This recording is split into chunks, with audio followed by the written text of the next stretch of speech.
Coming to you live from my apartment, it's Rob Has a Podcast, and now here's the guy who would not shave his head unless he won a podcast award. Rob Cesternino, hello everybody, and welcome back to Rob Has a Podcast. After a scintillating double eviction in Big Brother Canada, very excited to talk about that, and extra excited because we have a fantastic guest for you today. Here he is, the great winner of Big Brother 16, Derek Levasseur. Derek, how are you? I'm great. How are you guys doing? Very good. Always a treat to have you on. Derek, how you doing? I'm doing great, man. Life's good. Family's healthy. I'm healthy. Everyone's happy. Everyone's doing. Yeah. How's your family, Rob? Oh, everybody is doing good over here. That we had a couple of rough first months with my second son, but he's settled in now, and it's just back to almost normal. Just people throwing up on things and temper tantrums. Your Snapchats make me feel good. I'm like, see, it's not just me. It's everyone. Like, Rob's going through it too. This Yeah. All right. Also with us today to talk about everything on the live feeds, the great Taryn Armstrong. Taryn, how are you? Well, hold on. Before you introduce me, are you sure you want me on this podcast? We have Derek. Are you sure? Can we do it? Can we do it? Can we bring Taryn in? Yes. No, we can't bring you in. All right. Very excited to talk about this. I know you guys are going to have a lot of questions for Derek as we go through everything. Final 5 in Big Brother Canada, 11 days away from the 13 days away from the Big Brother Canada finale coming up in less than 2 weeks. So very exciting stuff as we talk through the Final 5 and much more with Derek and Taryn. Get your questions in, hashtag RHAP, and then also on our YouTube channel at robhasawebsite.com/YouTube. Scott St. Pierre is monitoring all that, and we will get your stuff in along the way. All right. So, Derek, this was a pretty crazy week and a crazy night with this double eviction, and now we're getting down to the Final 5. Have you enjoyed this season of the Big Brother Canada? I have. I will disclose I have not paid attention to it as much with everything going on in the outside, but I have caught up on it. It's weird because with social media now, like you're basically finding out everything before you watch the episode, so it does take away a little bit of it. And I know the feeds always make it that much better. It gives another layer to it. But from what I've seen, I think it's been good. I think Big Brother Canada really adjusted how many twists they threw in there. They've allowed the people to play a little bit more, and I've enjoyed it. Yeah. Overall, what has been your feeling on the Big Brother Canada? If I remember correctly, had you seen a lot of Big Brother Canada? Had you seen the first, 2 seasons of Big Brother Canada when you played in Big Brother 16? I didn't see season 1. I saw seasons 2 and 3, and obviously now 4. Yeah. And so now that we're down to the Final 5, do you have a horse in this race? Is there somebody that you're rooting for? I mean, I'm not rooting for anybody specifically. I think that the people left, and I know this might not be the popular answer, with the exception of Joel, have really, and I like Joel, but I mean, I don't think he's really, done anything spectacular. But the other people that are left, I mean, Kelsey coming back and recovering from that when she could have been right back out. Tim, I think Tim's a stud. I mean, the guy just he can't lose. He can't lose. The brothers, love him or hate him, they've made some good moves in there. And considering they went in there with a huge, people might call it an advantage. I think it was a disadvantage. They were huge targets right off the bat, and they managed to survive that. And then who am I missing? Oh, Cassandra. She's great. She's great. Yeah. She's killing really it. coming to her own. I don't think anybody predicted Cass to be what she is at the beginning of the season, and she knows what she's doing. I thought she was the first boot. I really did. And she's really coming to her own. So coming out of this double eviction, so I wanted to talk about a couple of things. And, of course, Taryn, you were live with Brent and Jordan last night. You guys did a great show. My biggest thing, and I know you guys touched on it a little bit, was the brothers. So they are the HOH, and they make their nominations, and then they tell Cassandra, hey, do not use the veto. You're not going to use the veto? She's like, I'm not going to use the veto. Stop asking me. I'm not going to use the veto. She uses the veto, and they say, okay, we're so upset. We want to nominate ourselves. Derek, did you? And then Big Brother says, no. They check. You can't do that. Was that a move? Did you think that was a move? Because I've definitely seen people floating this idea around of that the brothers know that they can't put themselves up on the block. Tim tried to do it earlier this season. That got shut down. They know they want to look like a good guy to Joel, and it's like, okay, I guess we'll put Joel up, but we really would rather put ourselves up. Do you think that is premeditated, or do you think that they are just being petulant and having a tantrum and trying to self-evict? Yeah, I think I'd love to give him credit, say it was premeditated, but I genuinely don't think they thought she was going to use the veto. So I think it was an impulsive decision, and I think I'll make sure I'm getting the names right. Phil, obviously, Nick was the one who said we're going to nominate ourselves, right? He's the one who said, no, we're loyal to a T. We're going to nominate ourselves. Phil was looking at him like, dude, no, we're not. No, we're not doing that. And I don't even think Big Brother actually said you can't. I think Arisa just said, are you sure you want to do that? He was like, dude, don't do that. So I think if they really wanted to, I think Big Brother would have let them do it because it would have been great TV to see them get voted out, like right there. So I think that even when Nick and when Phil and Kelsey started talking to Nick, they kind of walked him off the ledge, and I do not think it was a strategic move. If anything, it made them look very indecisive and kind of irrational. So I don't think it helped their game, and I definitely don't think it was premeditated. Okay, Taryn, let me defer to you because you've profiled these guys. You've been watching them for 9 weeks straight, nonstop on the feeds. You probably know them incredibly well and their tendencies. What is your take on this? Is that possible that they could have been trying to pull something off here, or were they just so flabbergasted that Cassandra went back on her word? Knowing the brothers, I'd be reasonably certain that it was not a move, and I have seen them talk about it after the fact, and they have confirmed that it was not a move. What are they doing? They were just upset that Cass used the veto, and they just wanted to. They just felt like, oh, screw everything then, and they're like, oh man, that was our first dumb move in this game. Now people aren't going to see us as Derek's. They're going to see us as bad players. But they have come around to thinking, well, maybe it was a brilliant move after the fact because now nobody will think we're as big a target. Yeah. Derek, now, were you aware that Phil had been citing you and feeling like that he had been making the comparison of himself in the house to you and calling himself a Derek? I didn't see it live. I saw some tweets where people weren't happy about it, which is, I get it. You know what I mean? But it's always a compliment when you hear it. So I don't mind it.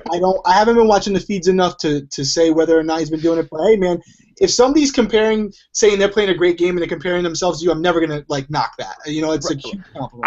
I get that. When somebody's playing a great game and they compare themselves to you, I get that. But what if somebody is one half of a team of brothers playing a very so-so game? If that's the case, and I will leave that to you, the experts, I'll leave it to Taryn, but I mean, if that's the case, well then, I strive for greatness. I don't know, man. Go for it.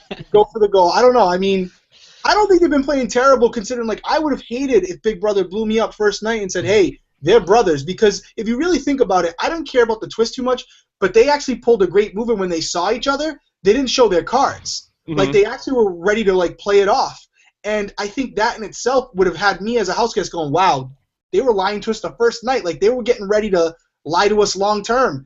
I can't trust them. And I think they would have been gone right away. So, the fact that they overcame that, even though there were people that did kind of make themselves bigger targets, I don't think they've been playing a terrible game. I know they're not master manipulators, but I mean, man, I'm okay with it. Hey, you know what? Hey, I want to be Superman too. It ain't never gonna happen, but I'm going for it. What about the idea that when the brothers say, okay, Nick says, I want to put ourselves up on the block, and then Arisa is like, all right, we got to go to a booth review on this. Hold on. You sure you want to do this? Are you sure? Is that your final answer? Do you have any problem with her putting up the third base coach saying, whoa, and slow down on this, or do you feel like that they should have just been allowed to go to okay, take your seat, you picked it? I didn't have a problem with it. It was so caught off guard. I think it was just her natural reaction. She just said, hey, are you sure? And then she kind of let them delegate. I mean, not deliberately as far as if we're going to do it or not. And I don't think she really tried to push him one way or the other. She just said, hey, are you sure about this? If he would have said, yes, we're sure, I think she would have let him do it. But I think it was more so Kelsey than any of them. It was kind of like, no, you work to be in the spot. You deserve to be here. And the minute he said it, I think he instantly regretted it. So I think he was looking for a way out, and thank God Kelsey stepped up and was like, no, you shouldn't do that. And he's like, yeah, you're probably right. Joel, take a seat, and went with that. But no, I don't have an issue with it. I don't think it was too overpowering as far as their influence. So, Derek, if it is a rule that you can't do it, if it's a rule that we've had earlier this season, do you feel like that should be a rule? Should they take that off the table? Wouldn't that be just like another interesting thing that could happen on Big Brother if somebody is wants to put themselves up on the block in their HOH? Shouldn't they be allowed to do that? Oh yeah. I think it's great. I think it's a ballsy move, and if you survive it, even if you don't win, you're gonna be remembered. Like, hey, you know what? I'm so confident in myself. I won HOH this week, but throw me up there because I still know I'm not gonna go home. I don't know anybody who would actually go through with that, but that's legendary. Taryn, do you see any reason why they shouldn't allow that? Honestly, no. I was arguing for it when Tim was wanting to put himself on the block, and they told him he couldn't. I was saying, why not? You know, he should be able to do that. I think it would be interesting. And then also, in the case of a tie, he would break the tie for himself, and that would be kind of weird too, right? Yeah. So, I don't have a problem with it. Yeah. Strategically, it would have been good because if you know 100%, which you can never in Big Brother, but if you know 100% you're not going home because the person next to you is such a large target, there's no way anyone's going to vote anyone else but them. It gets less blood on your hands. You're taking a risk, but you're not having to put up an ally or somebody who you're trying to gain a relationship with. So you could say, hey, throw me up there. This is how confident I am in you guys. Throw me up there. So it would help keep less blood on your hands. But, man, I think the minute you vote yourself to go on the block, someone's going to go, yeah, he's too comfortable. He's got to go. Yeah. I kind of see it like akin to just like giving up the immunity necklace in Survivor, right? Where it's just like, why not? Mm-hmm. Yeah. So, plenty of reasons why not, I'll tell you. Well, yeah. All right. So, let's pile on Jared a little bit. Of course, I'll have my exit interview with Jared. I spoke to him this morning. We'll have that at the end of the audio version of this podcast. Thought he was in pretty good spirits considering the week that he had. But he had the opportunity, Derek, to win the veto if he would have shaved his head, and he does not. Do you have any sympathy for him? I mean, I don't. He made a decision. I know when he spoke to Arisa, he said, I really just didn't think I needed to do it. But nothing's guaranteed, and he's been in the house long enough at that point to know what has already transpired, that you can't – the only way to guarantee your safety is to go get it yourself. And hair grows back, but he's not going to go out there and make a quick 100K like he's 15 days away from 100K. I would have shaved it. Again, I don't have those luscious locks. Right. But, I would have shaved it because it would take a lot less time for me to grow it back. But I don't know. If it was like a religious thing, like some people, like, you see like Troy Polamalu and stuff, like it's a religious thing. That's one thing. Is that what it is? Yeah, well, that's what they say. But, I can tell you right now, he should have shaved it. He should have shaved it and guaranteed himself an extra week and, forced their hand to send somebody else home, and he didn't, and now he has to live with that. But he still has his hair, right? So be it. Look, I'm not gonna shave my head for $100,000. That if you think that I'm gonna cut these luscious locks just to win Power Veto, then you've got another thing coming. $100,000 tax free. Yeah. And not for anything though. Like he's still gonna be a good-looking guy with he's not gonna have a problem shaving his head. He's gonna be fine. He's gonna be fine. Caleb did it. Caleb had long hair when he came into our house. He did it. He loved his hair. The kid really did love his hair, but to guarantee himself an extra week, he shaved his head. And he didn't look good with a shaved head, but he was just like, hey, I'm doing it. I'm here to win. He's fine. You know who doesn't look good with a shaved head? Nick. Boy, Nick, that was not a good look for him, I have to say. Yeah. I don't think I'd look good with a shaved head either, so I'm not going to even make a comment because I can see myself in my camera and I'm like, no. It just wouldn't work. I did it once, and then my wife was so mad. And she said, "You don't have a good head you have a misshapen head. Don't ever do that again." Yeah, I think I'd be in the same boat. I think he'd be fine, Jared, though. But unfortunately, he ends up being the one going out here. And believe it or not, then look at this final five that we have after last night's eviction. Before we jump into the final five, I want to talk through Nikki as well, because I felt like that Nikki was all season long, Derek. We sort of like had her, pegged as that person. Ironically, I was going to say the Victoria, but Victoria doesn't go all the way to the final two in your season, and thank goodness for that. You're saying, but that we kind of had her as that person where that she's going to be going very, very far to the almost to the very end of this season. And then here she goes out in a double eviction. Did you feel like that was a weird spot to take out Nikki? It was. I mean, she's definitely somebody that you want to continue to bring along with you. And when you have a shot to take out a big target, you take them out. But people are loyal right now. They really, really are. That small group of, Cass and I mean, they're staying loyal to each other. So they decided that Nikki was the weak link, and Tim, voted against her to send her home, which I was surprised about. But he's the only international left now. I think it makes a bigger target on his back, honestly. But yeah, I would have kept Nikki around. I think she's somebody that can be beaten in most challenges. And if you can get to the final 3 with her, you have a very good chance at winning, second place at minimum. But they wanted to go after. This week was basically a freebie. The second eviction was a freebie for everybody. Taryn, was it strategy to get Nikki up on the block in that spot, or was it just this idea of we don't want an international person to be one? Like we're gonna put up Tim and Nikki on the block because it has to be a Canadian that wins this season. Well, basically what it was after Cass had put the brothers on the block last week and they had taken themselves down, Cass managed to convince them that they were totally fine and were going to work together moving forward. So they didn't want to put up Cass, and they were also convinced by Joel that he was on their side. So they figured the only 2 people not on our side are Tim and Nikki, so they wanted Tim out, and so they put Tim and Nikki up, which was a terrible decision because the real alliance is Tim, Cass, and Joel. Mm-hmm. Yes.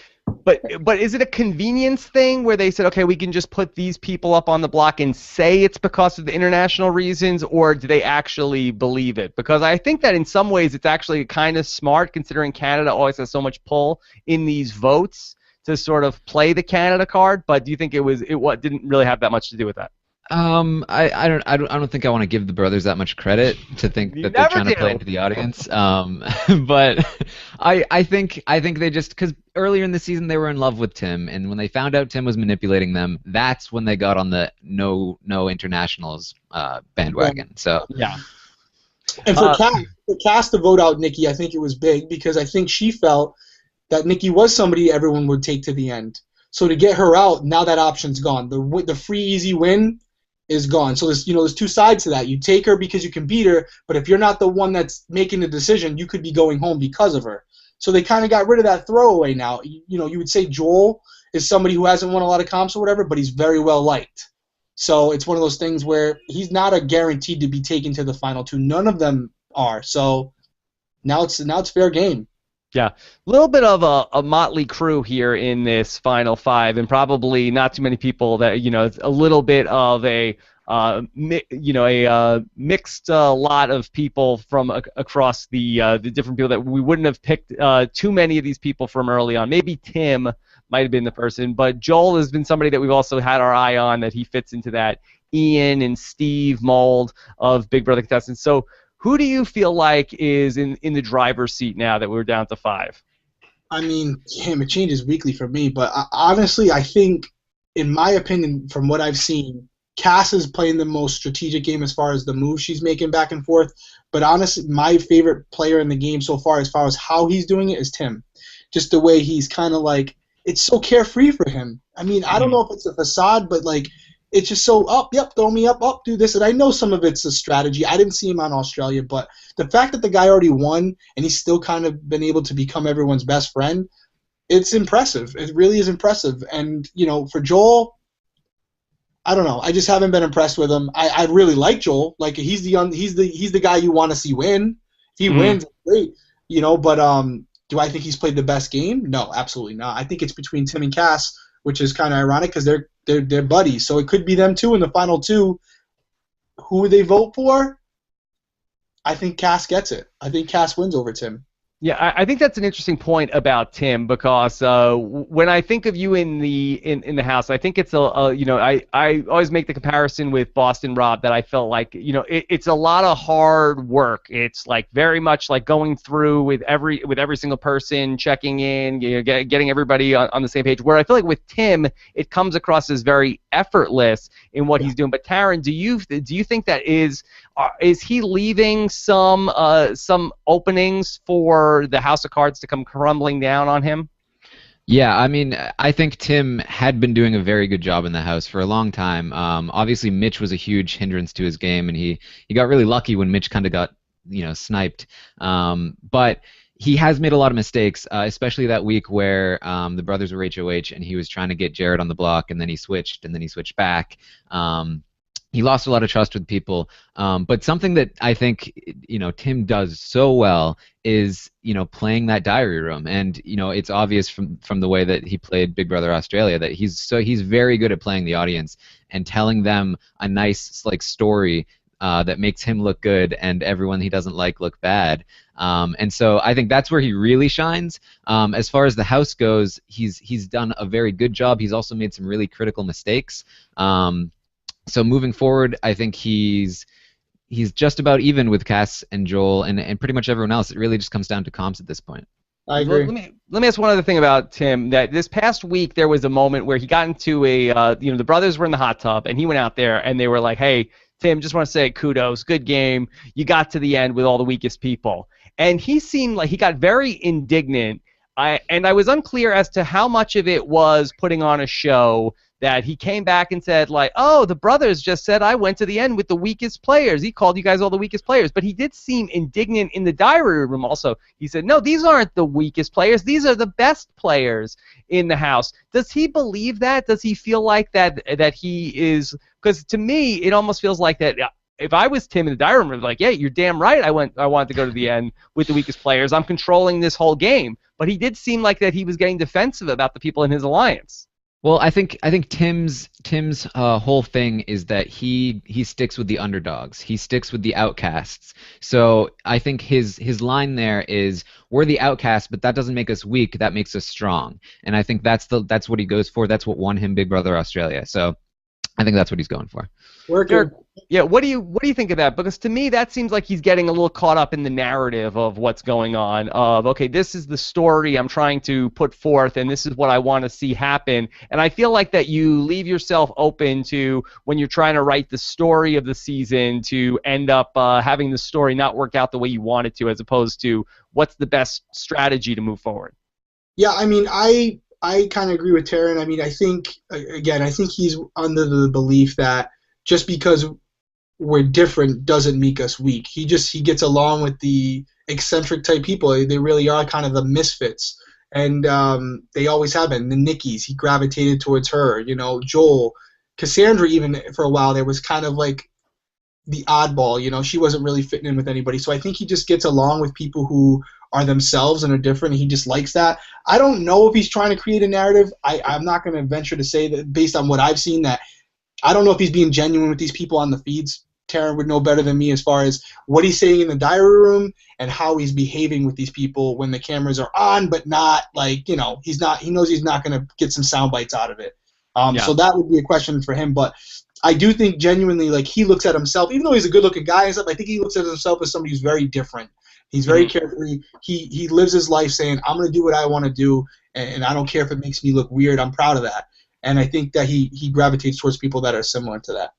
All right, now let's talk about Cassandra, because she really has emerged, and I really did not give her a ton of credit early on, and she's been a real player. She's become almost like the second coming of Netta crossed with Janelle here these last couple of weeks, as she's really emerged from the shadows. And, I mean, how great was it this week when, she wins the HOH and then has the whole thing with Jared, and he's getting into it with her, and apparently they had been friends from back home, or they had some sort of connection, and he's like getting on her about, like, he's saying about, look, I have my morals, and no matter what, like, I can't believe that you're going to do this, and you'll see what happens. Like, you're not going to be able to play the veto for HOH next week. And when she says to him, you're not going to be here next week. Yeah, that was a dagger. That was a great. It's great. And Kelsey was just besides herself. It was real, very fun to watch them both squirm under the Cassandra reign as HOH.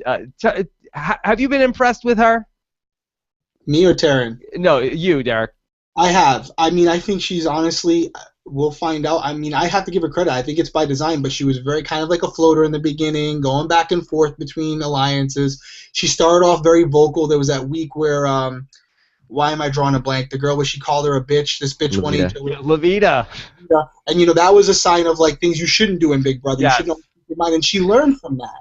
And she adjusted. And now that it's near the end of the game, she's taken more control of her fate. Where I actually thought Tim was playing her at the beginning, and now I feel like she's playing Tim. Like she's like using him, like she's doing the eye rolls and stuff when she's talking to him. So it's kind of like a role. At least that's what I've seen. And again, I'm watching most of the edited versions, but it seems to me like it's kind of she's like, no, listen, you thought you were in control. No, you're not. You're not. So I'm impressed. I really am impressed. I think she's played a great game. Yeah, she's really come into her own. This metamorphosis throughout the season. Taryn, at this point, or when did you start to see this starting to emerge from her? Okay, so I mean, I think that I think what it really was a turning point in the edit for her. I think she has certainly improved over the course of the game, but the flaws that were there in the beginning are still there. Mm-hmm. I think it's just that we're getting a bit more of a spotlight on her, and she's fantastic television. Her strategic capability, she knows what to do. Almost always, she knows the move to make, the people to talk to. Her issue sometimes is that she can't let things go, and she just gets really passive aggressive and gets into these unnecessary arguments and does things like using the veto to spite the brothers a little bit, and things like that, which kind of get her into trouble. So I don't know if there was a huge turning point necessarily, but certainly again when Mitch left the game, that really opened things up for her as far as her strategic capability. Yeah, she's been great, and really that moment, and then after she used the veto, after she said she wasn't going to do the veto, and then she goes into vote, and she just cracks up to Arissa that she's laughing about what she just did. So she's good TV, she knows it. And she's been very fun this season. Taryn brought up Mitch, Derek, and I think that we really had our eyes on Mitch this season. That okay, Mitch is going to be the winner. This is obvious. It's going to be Mitch. He has control of this house. That he ends up getting really burned by this twist when people end up talking. Did you feel like that Mitch was on that trajectory to be potentially a really great player in this game, or do you think that maybe he might have been overrated in our eyes? I don't know about overrated, but I'll say from what I saw, I felt like he was giving a little too much of his personal opinions and input on people. Only thing I would talk about people was positives, positives where I was trying to make it a negative, oh wow, they're winning a lot of competitions. When he would be with certain people would say this person's got to go, but then he would go to the other side of the house and say the same thing. So I think it would, especially with the house and the way they've kind of communicated with each other, it was only a matter of time before it came out. It just came out a little sooner with Kelsey coming back into the game. Mm-hmm. And that's for any player with Big Brother. I mean, when you're playing that game where you're playing both sides, if you're giving input as to who you think should go home, eventually somebody's going to cross-reference it, you would think. So it could have worked. I think a lot of people would say, hey, well, we all thought that was going to happen in your season too, Derek, and it never really kind of came to fruition. So there's some luck involved. He could have ran the table. But that's a very dangerous game to play when you're throwing competitions like he was. Mm-hmm. But he was a great player, super smart. Yeah. All right, so let's take some questions, and so many different things we want to get into. Talk about the live feeds and everything. Let's take some questions here with Derek before we talk spoilers and stuff. DC Sox 721 wants to say, whether it's fair or not, will the jury look at Cass's move as her being controlled by Tim? Mitch wasn't thrilled when he saw Tim wasn't voted out last week. Derek, how do you control these moves that are being made, and then what the jury is ultimately thinking about them? Yeah, I mean, you have to kind of anticipate that going into it. It's going to decide, well, if she's sitting up there next to Tim, her main speech is going to have to be how she actually controlled him. That should be her main key point, because that's what they're going to be arguing that she didn't do. If she's not sitting next to Tim, I think it's less of something to decide, because if she's sitting next to Joel, she could very easily point out the moves that she's made in the competition she's won as opposed to him. So it all depends on who you're sitting next to. With me, Cody, I knew he had won a lot of competitions. I knew he had just won the last competition to put me in the final HOH. Mm-hmm. So I wanted to specify that I had won 4 HOHs on my own prior to that. So based on who I was sitting next to, decided what type of speech I would give. I think if she's not sitting next to Tim, it's not a big deal. If she's sitting next to him, she has to basically make her entire speech about how he may have thought he was controlling her, but these are the reasons why she was actually in control. But I think she can't sit next to him. I think that needs to be her master stroke of then, I worked with Tim the whole way, and then I got Tim out. It's like the John and Netta thing where it's like you can work with this person as a partner to 3, and then you have to. I think She may not Top four. regretting taking this veto. She really might regret taking him and taking him off the block in this veto because Tim is more than willing to cut her throat. There's no doubt about it. So if he feels that he has a better chance against someone else, he's going to take them. And if he wins a comp or if he starts, I don't know if he won comps in Australia. I know Taryn probably knows, but if he has the capability of winning comps late, she could be sent home by Tim, and it would be unbelievable on his part, and probably would lock up a win for him. Taryn, do you think is that part of Tim's plan? It's hard to tell because anything Tim says, even in one-on-one conversations, is like, "Hey, don't even worry about it. You don't need to take me to the final two.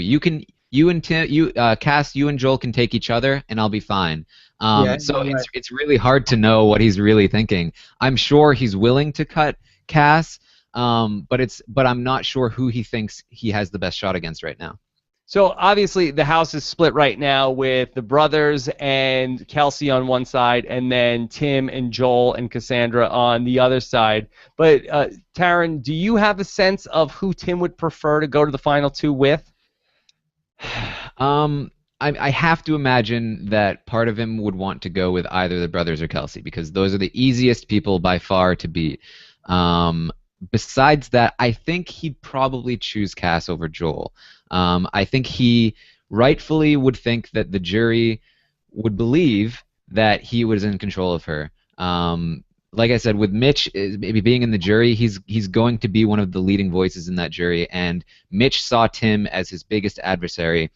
Mitch was gone for all of the portions where Tim was making all of the big mistakes he was. So Mitch is definitely going to be in there thinking Tim is the better player here.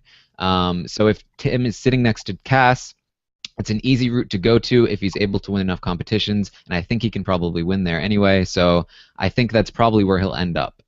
Derek, is Nikki going out last night saying, like, and Joel is the winner, and I'm going to shout it? Yeah, that was the worst. I saw that, and I'm glad you brought it up. I mean, I don't know why people do that, but some people do it to try to throw you off, like, because they want you to vote down. She was genuinely saying, hey, yeah, I'm voting for you, and she doesn't realize, like, she literally just fucking cost him it because everyone knows. Everyone knows. I knew in my season, like, there's no way I could sit next to Donnie. There's just no way. There's no way. If he was there, he would have won. It's that simple. He would have won. No matter what you said, he would have won. And Joel, I think, is very similar. There might be one or two that say, hey, he didn't play the best game. I'm voting for somebody else. But I just think that his story with his brother and how he's been nice to everyone and loyal, and Nikki kind of showed that again last night. They're all going to vote for him. So I think Joel, the only way he gets to the final two is if he takes himself there. As far as Tim concerned, if he has his choice, he's taking the brothers, hands down, because he knows they won't vote for him because they don't want an international to win. And more importantly, I don't think anybody but the brothers think they're actually playing a great game. I think all the other house guests probably assume like they've been lucky and they're not smart and they're not going to be able to articulate in under a couple minutes how great they were in this game. And I think Tim would prefer to sit next to them in the end. Derek, how will that work? If the brothers make it to the final two, will only one of them be allowed to talk in the or will they say like, all right, well, I'll give an opening statement and then my brother Nick will take over? I don't think Big Brother anticipated this. I don't think Big Brother assumed that. Like, I think they probably thought they put the nail in their coffin when they said, hey, by the way, those two that just were lying to you, they're brothers. So have fun with them. I don't think that people thought I thought eventually they would get to play separately. Yeah. I don't understand. They're going to literally let them go. Now it's, I think, too late almost, where I think they're going to let them go. Although Ramsey leaving might open up the spot to say, guess what? You guys are playing by yourselves now, because it kind of, based on, they already have a finale date, though, so I don't know if that would... They did say there was talk on the feeds about targeting the brothers because people were afraid they were going to split up. So they actually called a house meeting, and production told all of the house guests that the brothers would never be splitting up. Okay. That was a sure fact. So question answered. So yeah, I don't know how that logistically. I don't know how that would work. I would love to give my own speech for $100,000, and I think both brothers would want to be the one talking. So I don't know. I don't know how that's going to work. I think they're probably going to have to decide on one. I have a feeling it's going to be Phil. Yeah, I think so too. He is the Derek of the brothers, so they should let him do the talking. I think one will get to plead their case. I don't think both are going to get their chances to speak. Yeah. Okay. This is from Tamara, who says, do you think it's wise for Joel to deliberately go into the Final Four with Tim and Cassandra, especially after she unnecessarily risked his game? For Tim, using the veto, she clearly has shown she's more loyal to Tim. That Do you feel like that is Joel better served by going the other direction? I mean, I guess that he would be the swing here between these two potential pairs of Kelsey and the brothers, and then you have on the other side with Tim and Cassandra. Do you think that Joel might be better off going with the brothers and Kelsey at this point, Derek? Joel's in a tough spot because he doesn't have that right hand, especially with Cassandra taking him off and, like you said, putting him at risk of going on the block. He doesn't have that right-hand person to kind of like lean on. He's been kind of a floater as far as, going back and forth between what works for him, which is what you got to do. I do not fault floaters. That's the way to go if you can get to the end. But he now finds himself in a situation where no matter who he goes to, he's kind of the third wheel. He's kind of like the bottom guy. Mm-hmm. And again, I think the only way I think it doesn't matter. I think he has to win. He has to win and take out whoever he decides. If he wins, he's got to take out Tim, or he's got to take out the brothers. So Kelsey would roll with Joel. You know what I mean? Or Cassie would roll with Joel. As long as they have their right hands, he's the third wheel. He's the third option. So he's got to win an HOH. He's got to take out one of them so he now fills that spot. If he doesn't do that, it doesn't really matter who he teams up with. Yeah, I feel like he's in a great spot. I feel like he's guaranteed third place, and then he's got to win that final HOH. Yep. And he seems like exactly the kind of guy that wins that final HOH.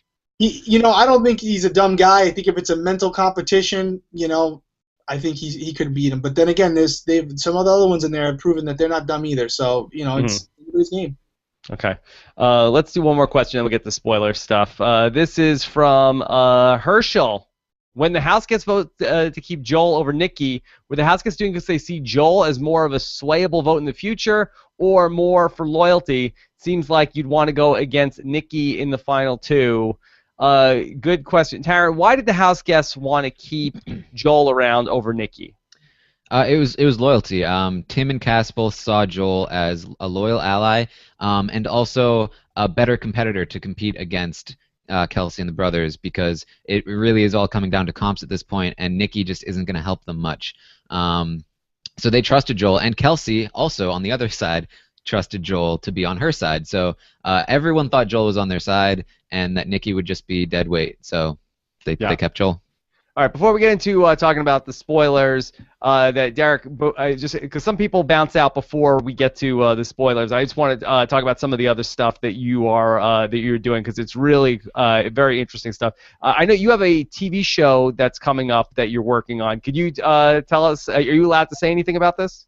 Yeah, I could talk a little bit about it. So essentially, the show's called Hard Evidence. And OJ's innocent. That's the first season. And essentially what we're doing is it's going to be a take on Making a Murderer in First 48. We're going to take an entire series, not just one episode, and kind of go over an entire case, giving you an alternate outcome, an alternate theory that somebody has actually put forward. In this case, it's pretty obvious OJ's not the one who committed the murders. Mm-hmm. So we're going to take 6 to 10 episodes going over the evidence that was uncovered in a couple different books and a couple different people who've actually investigated the case privately, done it on their own, and see if there's any validity to it. But the difference is, instead of just giving you that evidence and giving you those facts and that circumstantial evidence that we have, we're going to do a lot of it with you. Anything that we can, if we can go back and do it for you to see and judge on your own, we're going to do that. And at the end, we're just creating a dialogue. We're trying to see what people think and if there's some validity into these theories. And I think regardless of what you feel now, I think it's going to make you second guess yourself. Yes, I played Big Brother, but this is what I've done my entire career. So if you want to see me in my actual element, it's a good show to check out. I can tell you that Martin Sheen, who is somebody I respect very much, is executive producing the show. He's got a great vision. He believes in this. So I think we got a good thing ahead of us, and hopefully it does well, and we continue on for a few extra seasons, because we got some other cases we could work on that would really be interesting to kind of go through for me personally and professionally. Well, for people who haven't heard anything about this, I'm sure they're saying, like, wait, hold on a second. Wait, hold on. Well, how did Derek end up on a TV show working with Martin Sheen? How did you get involved with this? So you win Big Brother, you start going back to work. Was it? Did somebody reach out to you? Was this through work, or was this through somebody had wanted to work with you through Big Brother? It's a couple different things. So obviously, when I get off the show, I didn't go. I'll put it right out there. I didn't go look for agents, anything like that. I actually had a few come to me, And I had a guy who really believed, his name's Harry Gold, he's my agent, and he basically said, I love you on Big Brother, I watched it, but I don't think that's where you need to be. I think you should do something in law enforcement. So signed up with him, didn't have any expectations. Fast forward a little bit, this guy, Bill Deere, has been working on this case involving O.J. Simpson for 21 years. He had heard about me, wanted to reach out to me, thought that he wanted a different perspective, somebody who's kind of got a different approach to investigations. I'm a lot younger than Bill. And he also reached out to another guy, Chris Mohandi, who's a forensic psychologist and does a lot of he's been on a few different shows already. So he wanted to put together a team of people who haven't worked with him, who are going to be impartial, go over the evidence, kind of reinvestigate it all, and see what we think. And I think my role in this is going to be the dissenting opinion. I'm going to ask a lot of the questions that you guys may have. I'm not there to prove him right. I'm there to just find out the truth. So again, we fast forward. Martin Sheen gets involved. He believes in this. He actually worked on a movie, one of OJ's first movies, with him. Doesn't see how he could have done this. Thinks there's more to the story. Maybe he's not completely innocent, but there's more to the story. Pitch it to a few networks. The guys who follow me on Snapchat kind of saw that I was out in LA in a few different, went to CNN, went to a bunch of different Showtime, and we were fortunate enough where there's a few networks that believed in us. We ended up feeling that the best fit for us was Discovery ID. We signed with them, and now we're getting ready to film in June. So it's something new for me, just like Big Brother. But I'm about taking chances. I think it's a great opportunity to show a different side to what I do, and also maybe, who knows, maybe there is some validity to this, and we discover something that wouldn't have been discovered if we hadn't done it. So there's a potential here that if we put enough stuff forward, maybe somebody in Los Angeles in the court system says, hey, we have to take a look at this. And that's the ultimate goal. But at the end of the day, we're just trying to create conversation, just like Making a Murderer. Okay. Well, nothing hotter than true crime between The Serial, Making a Murderer, podcasts, all these Netflix shows. Absolutely. So good stuff. Congratulations on all that. Let's get into talking some spoilers from what's going on with Big Brother. The Office of Civil Defense has issued the following message. This is a spoiler. Warning. A spoiler. Warning means that an actual spoiler against this country has been detected and that protective action should be taken. All right. Gotta get some spoilers in here. We got a new HOH has been crowned at the Final Five. Big news. All right, Taryn, what's going on? Kelsey won the HOH. She's been studying nonstop, and it was a day's comp, and she won it. Boy, what a turn of events from Kelsey. She was out of the house. She's back in the house. Jared is gone. She's here. What's Kelsey gonna do? She's got three choices, I guess. Yeah, I mean, it's her and the brothers against Tim, Cass, and Joel. But she actually, at first, still was thinking that Joel was on her side. So the initial thing was she's just going to put up Tim and Cass, and she doesn't really care who goes home. At this point, she's going to continue to decide, and the brothers are going to back her up whichever way she goes. But Tim and Cass, they weren't super happy with that, so they decided that they kind of wanted to out Joel a little bit. And so they did that. Kelsey kind of caught on, and now Kelsey knows, okay, Joel has been playing both sides, but she still doesn't want to put him up yet. So yeah, that's smart. Yeah, so it's still going to be Cass and Tim.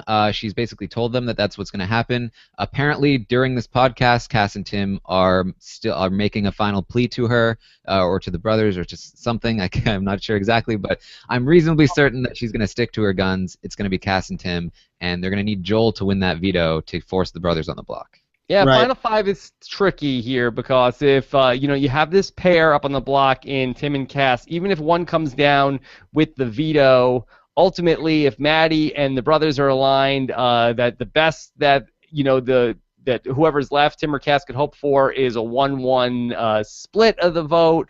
Ultimately, Kelsey is gonna make that decision, and then so it looks like it's going to be a bad draw for either Tim or Cassandra. Derek, what are your thoughts here with this Final Five? Yeah, only way to save them all is if Joel wins the veto. That's it. That's the only way. If Joel doesn't win the veto, Tim or Cass are going home. I honestly don't think I agree with Kelsey if that's what she's saying. It doesn't really matter which one of them go home. They're both kind of like a double-edged, sword, and each one of them is dangerous. As long as Joel doesn't win the veto, one of them are going home. Then next week it's going to be the brothers versus whoever stays and Joel. So the odds are back in the favor of let's say Tim stays. So you have Tim and Joel going against the brothers. You know, if the brothers can pull it out, well then it's going to be a victory for that side, and they're basically all set. But it could go back and forth, and what that ultimately comes down to is Joel making it to the final 3 at minimum, if not the final 2, because they're going to take out each other. So Tim wins. He's going to put Kelsey and the brothers up. If they don't win veto, one of them are going to go home. And then it's down to those 3 people left. So Joel's right there in the final 3 spot. If he wins that final 3 HOH, Joel's going to end up in the final 2, and he's going to be your winner. Now, Taryn, Derek brings up an interesting scenario of Joel winning the veto here. So Joel wins the veto. Obviously, Tim, or if he uses it, I think is there an if there? I don't think so. I think he's pretty much set on using it if he wins. The brothers aren't gonna stick with him now. So Joel wins the veto. Either Tim or Cass ends up coming down. Now the brothers end up going up on the block against whoever's remaining. They come off and vote with Joel. They've got now the 2 votes, and this is the game. This is the game changer. Yep, it's Big Brother 5. It's you got to get that person not on the block to win the veto, and you can flip it around on the HOH. Worst part in the game for sure. Worst part of the game because it's dangerous. And if that happens, then checkmate, because Kelsey's got to win. Well, she can't even play the next week. Yep. So they're loyal to each other. She's going on the block. She don't win the veto. She goes home, and then you have a Cass, Tim, and Joel final 3, which is completely possible. Could Joel pull out a win with only how many people are going to play in the veto? They'll all play in the veto at 5. Yeah. So they all have an equal shot, but I mean, Joel is capable of winning it, especially if it's something that involves height. Maybe how high you can reach. He might pull out a win. Yeah. Now, also, this is the Phil week to compete, right? Or did the Nick week get wasted? So it was the Nick week during the double eviction, so it's the Phil week to compete, and Phil has not been a winner in these competitions. Yep. So advantage Joel. Yeah, he's due. He's due, though. You never know. Yeah, I think I have a weird feeling Tim will win the veto. I don't know. I don't have any reason to back it up. I don't know what the competition is, but I think that guy's been playing people. I really do. I don't think he's like this freak athlete or like this genius. And Taryn, did he win a lot of competitions in Australia? I believe he did, yeah. I think he won a few of them. Okay, so I honestly just don't think he has felt the urgency to win. And, I think he's more than capable of winning. And with less people in the game, I think he might start putting his best foot forward. Doesn't mean he's going to win, but it won't be a shocker to me if he's like, oh, surprise, I smoked all of you. Yeah, I think he said to Joel, like, first plan is you win veto, second plan is I win veto, and we try to get her to put the brothers up, which is probably not going to happen. I think he's just like, if Tim doesn't think that Joel is 100% going to win that veto, he's going to try for it hard. I will lose complete respect for Tim if he even relies on that. If he has a chance to win the veto and he doesn't win it, I don't care how much he believes in Joel. He's not as good of a player as I think he is, and I know he is. So if he has an opportunity to beat Joel, I don't even care if it's a guarantee. If he doesn't win it, Joel will. He's still going to win it because he knows the game. He knows people can flip. It takes one conversation. He's gonna guarantee himself the next week. Taryn, since we have talked about Kelsey being the HOH, do you have a prediction on who the ultimate winner is in 2 weeks? Oh, man, I think Joel has the best chance. He's in the best spot right now. Just because, again, it just really comes down to competitions at this point, and he's in the best spot to survive to Final 3 and then have a shot at winning that HOH. Okay. All right, let's take some more questions and open this back up, and then we'll talk a little bit of Survivor with Derek if there's time. Kimberly wants to say, was Kelsey coming back into the game the worst thing that could have happened to Jared? We always said it hurt Mitch, but when Mitch was really coaching Jared and when he lost him, he had to rely on Kelsey. I did feel like that was a bad spot. I go back to Big Brother 3 when Lisa Donahue had the opportunity to vote whether Eric was going to come back into the house or Amy was going to come back into the house, and she voted for her boyfriend, Eric, to not come back into the house. She goes on to win. I felt like Jared was in such a great spot when Kelsey was out of the house. I felt like that he was in with Mitch and Raul, and they had a new third wheel going on. Do you feel like was that the turning point for Jared's game, besides not shaving his head, Derek?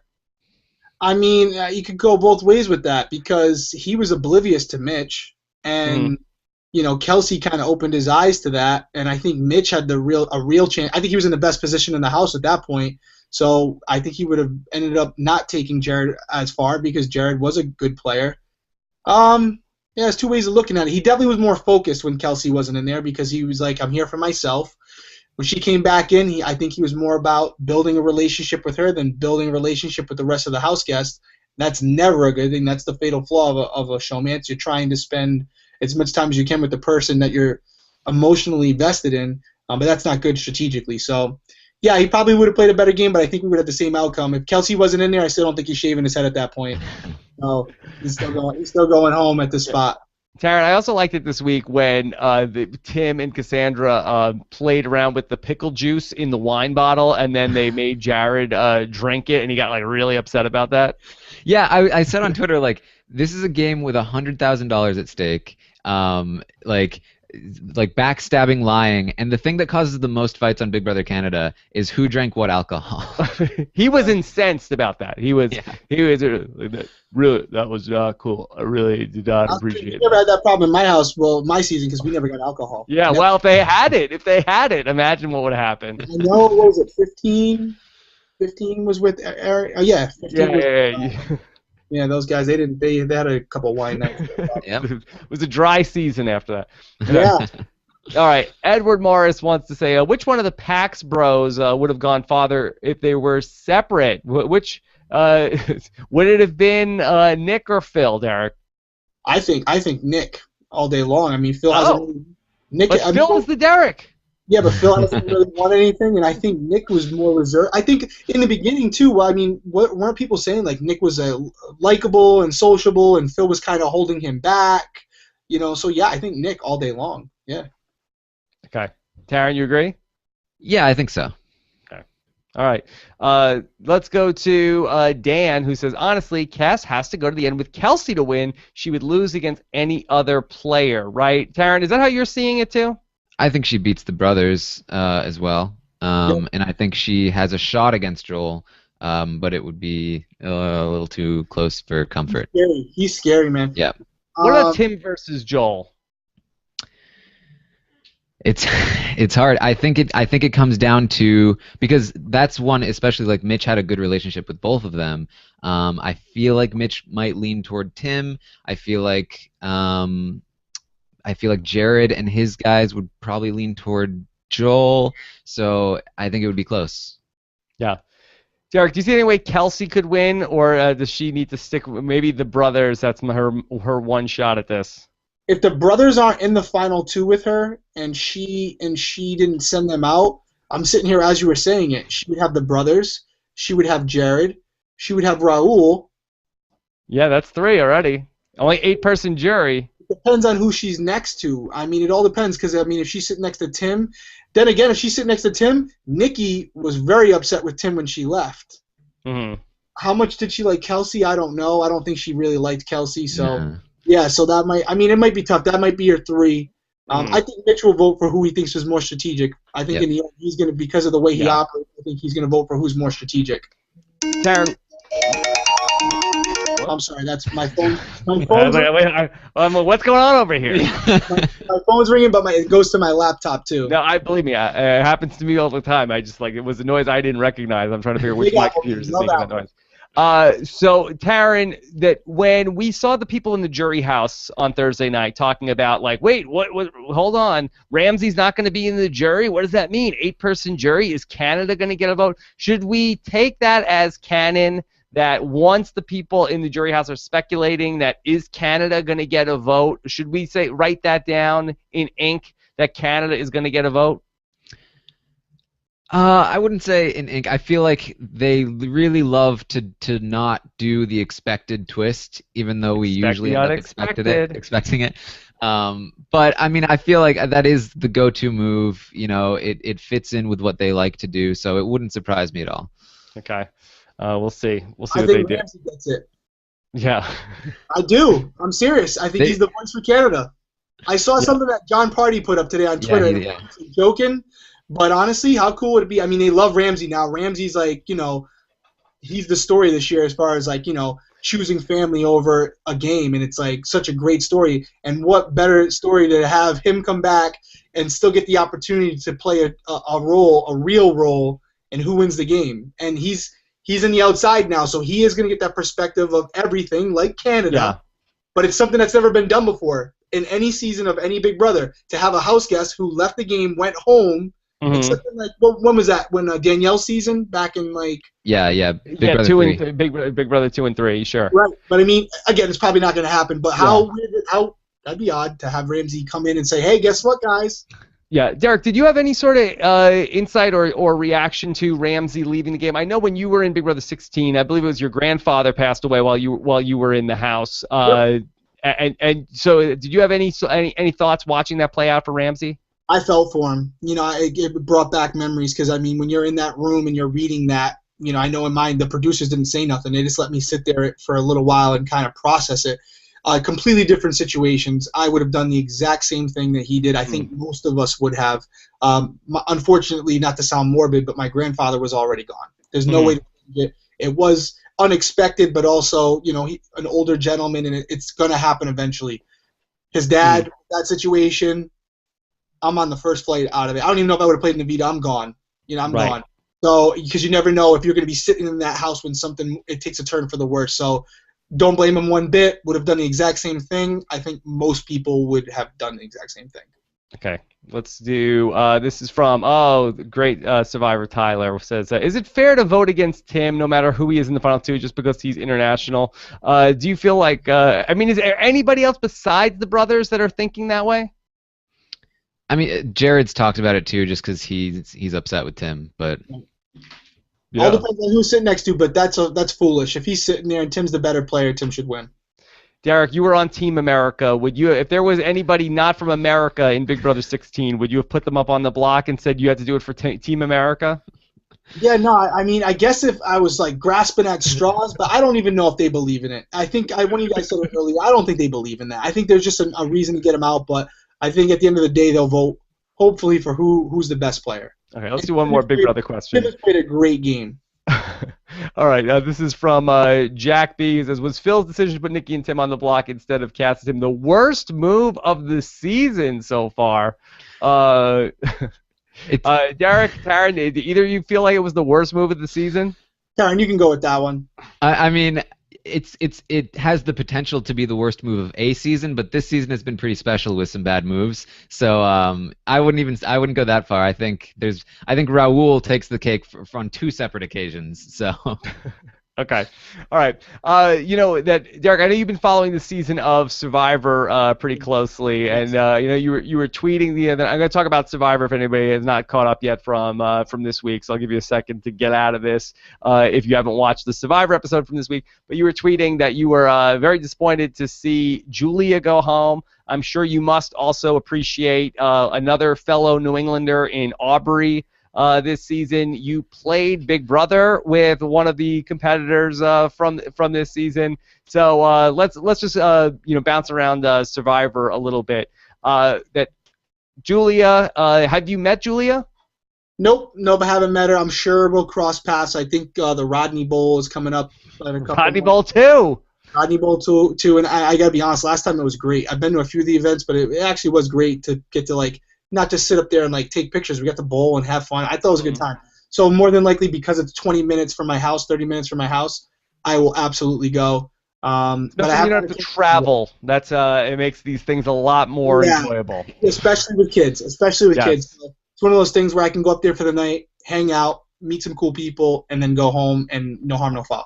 So yeah, no, I'm sure I'll meet her there. But yeah, I think she's kind of like a Cass to me in a way, because I didn't see her being like what she did, and I think that she really, for a young girl, she had a good grasp of the game, and I actually was very surprised when she went home. I didn't think they were going to go after her yet because she was kind of in the middle, but yeah, it's the way it played out. But I had to root for the New England girl, and now Aubrey's Aubrey's my only hope. Have you been impressed with Aubrey besides her New England residence? Some people are going to crucify me for this. I haven't really been that impressed with her, honestly. Oh, interesting. Because I feel like that she's probably had the best reputation as a strategist for the season. Yeah, she has.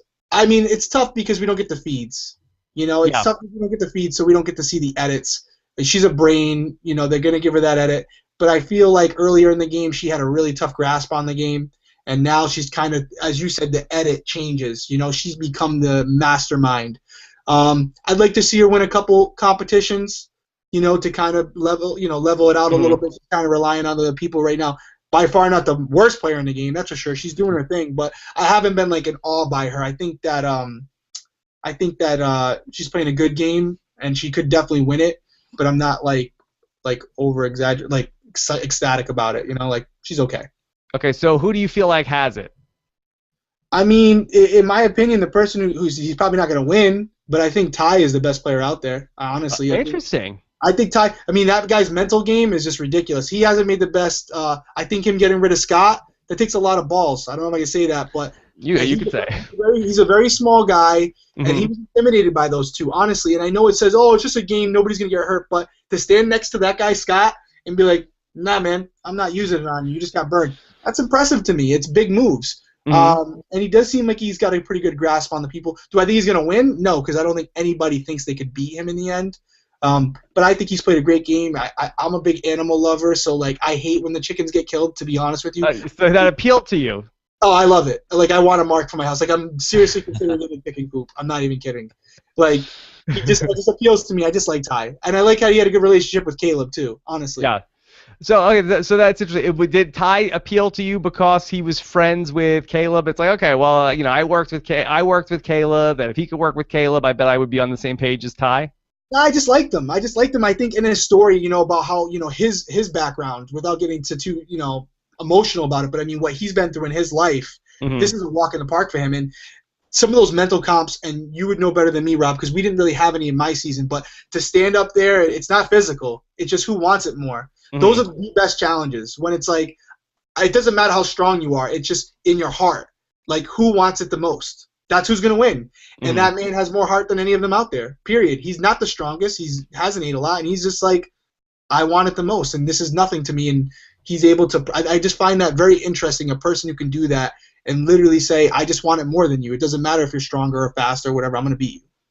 Yeah, I'd love to get your take on the Beast Mode Cowboy stuff, because I really felt like that he had like such a turn in this Survivor season where, you know, in Big Brother certainly had his fans. He definitely had some detractors as well during the season, but he became universally beloved on Survivor, especially the way that he ended up going out of this game. And it was so, as somebody who covered your whole Big Brother season, we were there, you know, 40 episodes all the way through it. I really thought that he was going to come in, and I thought that he was going to be a little bit more of a wrecking ball on Survivor, whereas he came out and really was just like universally popular in this season. Did any of that surprise you?